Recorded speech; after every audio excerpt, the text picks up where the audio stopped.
Tonight, we're dimming the lights, snuggling under the covers, and diving into something a little darker. You know, those stories you hear, the ones that make the hairs on your arms stand up and make you double-check that your door is locked. Yeah, we're going there. So, picture this. It was a few years back, and I was living in this old house. Not just old, but really old, with that creaky floorboard charm and drafts that could cut through you even in the summer. I loved it, mostly. Except for the attic. Now, this attic wasn't just dusty, it had a feel to it. Like something was always watching. I tried to ignore it. Told myself it was just an old house settling, the wind, all that jazz. But then things started happening. Little things at first. A creak upstairs when no one was home. A whisper that sounded like my name, just barely audible. One night, I was trying to fall asleep, and I kept hearing this rhythmic scratching.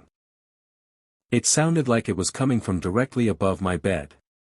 I told myself it was a mouse. Had to be a mouse. But it was too regular, too deliberate. It went on for hours. I finally got brave enough, or maybe just desperate enough, to get up and check. I grabbed a flashlight, my heart doing a drum solo in my chest, and slowly, so slowly, I made my way to the attic door. It was at the end of the hall, and it always felt colder there. I put my hand on the doorknob, ice cold, even though the house was warm. I hesitated, took a deep breath, and turned it. The door creaked open, revealing a sliver of darkness. The scratching stopped. Just silence. A thick, heavy silence. I shined my flashlight into the darkness. Nothing. Just shadows dancing on old boxes. I almost convinced myself it was nothing, that my imagination was just running wild. Then, I saw it. Tucked away in a corner, half hidden by a forgotten trunk. A child's rocking horse. But it wasn't just any rocking horse. It was rocking. Slowly. Back and forth. There was no breeze, no one else in the house. And as I watched, the rocking sped up, just a little. Then, a low, guttural giggle echoed through the attic. It wasn't a child's giggle. It was deep, rasping, and full of pure malice. I didn't stick around. I slammed that attic door shut, locked it, and shoved a chair in front of it. I slept with the lights on that night. And the next. And every night until I moved out of that house a month later. I never went back into that attic. And to this day, I can still hear that scratch. Sometimes, when it's really quiet.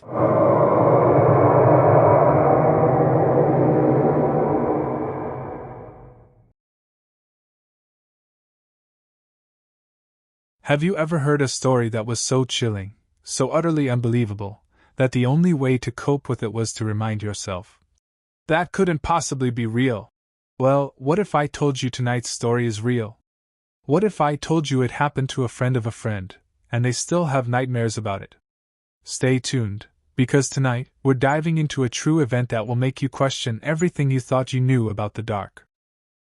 This story comes from a good friend of mine, Mark. Mark's an investigative journalist, and he's seen a lot of weird stuff in his line of work. But this particular incident, he swears, is the most genuinely unsettling thing he's ever experienced. It happened about 5 years ago, when he was working on a local history piece about a series of abandoned industrial sites in rural Ohio. One of these was an old grain mill, built in the late 1800s. It was massive, imposing, and had a reputation among the locals for being, well, haunted.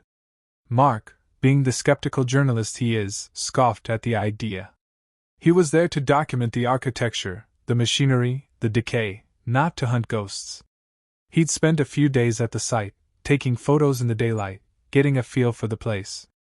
It was undeniably atmospheric, with rusted gears, shattered windows, and the lingering scent of damp earth and forgotten grain. But nothing truly out of the ordinary. One evening, however, he decided to do a night shoot. He wanted to capture the mill under the moonlight, the way the shadows played across its towering silos. He packed his gear, cameras, tripods, a powerful flashlight, and drove out there just as the sun was setting. The air was still and cold, and as darkness enveloped the mill, it seemed to grow even larger, its silhouette sharp against the fading sky. He set up his first shot near the main entrance. The only light was from his flashlight and the faint glow of the moon. As he adjusted his camera settings, he heard it. A faint scraping sound, like metal dragging on stone, coming from deep within the mill. Mark paused, listening. He told himself it was just the wind, or an old beam shifting. But the sound seemed too deliberate, too heavy for that. He ignored it and continued shooting. After about an hour, as he was moving to another part of the mill, he started getting this intensely uncomfortable feeling. Like he wasn't alone. He kept glancing over his shoulder, shining his flashlight into the dark corners. Nothing. Just the shadows, playing tricks on his eyes. Then, he heard it again, closer this time. A low, guttural cough. It was definitely from inside the mill, and it sounded ancient. Mark's journalistic curiosity, for a moment, outweighed his unease. He slowly made his way towards the source of the sound, his flashlight beam cutting through the oppressive darkness. He found himself in what must have been the main processing room, a vast, cavernous space filled with decaying machinery. He scanned the room with his flashlight, his heart beginning to pound. That's when he saw it. Standing in the far corner, half obscured by a massive, rusted conveyor belt, was a figure. It wasn't a person. It was too tall, too gaunt, and completely black, like a hole ripped in the fabric of the night. It absorbed the light from his powerful flashlight, showing no discernible features, just an outline, a silhouette of pure darkness. Mark froze. Every instinct screamed at him to run, but he was paralyzed. He couldn't move, couldn't even breathe. The figure didn't move either, just stood there, watching him. He couldn't see eyes, but he felt them, a cold, oppressive gaze that seemed to pierce right through him. He doesn't know how long they stood there, locked in that terrifying stillness. Minutes stretched into an eternity. Then, slowly, almost imperceptibly, the shadow figure began to melt. It wasn't moving, not walking or floating, but dissolving into the darkness around it, like smoke coiling into the shadows, until it was completely gone. The moment it vanished, Mark snapped out of his trance. He didn't even pack up his gear. He just dropped his flashlight, turned, and ran. He stumbled out of the mill, got into his car, and drove away as fast as he could, not daring to look back. He didn't stop until he was miles down the road, shivering uncontrollably. He never went back to that mill. He finished his article using the photos he already had, but he left out the part about the shadow figure. He told me he knew no one would believe him, and it wasn't something he could explain, even to himself. He's still a skeptic when it comes to ghosts, but that night at the mill, that night changed something in him. He now admits there are things in this world we can't explain, things that lurk in the shadows, waiting for us to cross their path. So, what do you think Mark saw that night? Was it a trick of the light, a figment of his imagination, or something truly inexplicable? Let me know your theories in the comments below. And if you found this story compelling and you want to hear more chilling tales based on real events, then make sure to smash that subscribe button and hit the notification bell. You won't want to miss our next video, where we dive even deeper into the mysteries of the paranormal. Thanks for watching, and good night, if you can sleep after this one.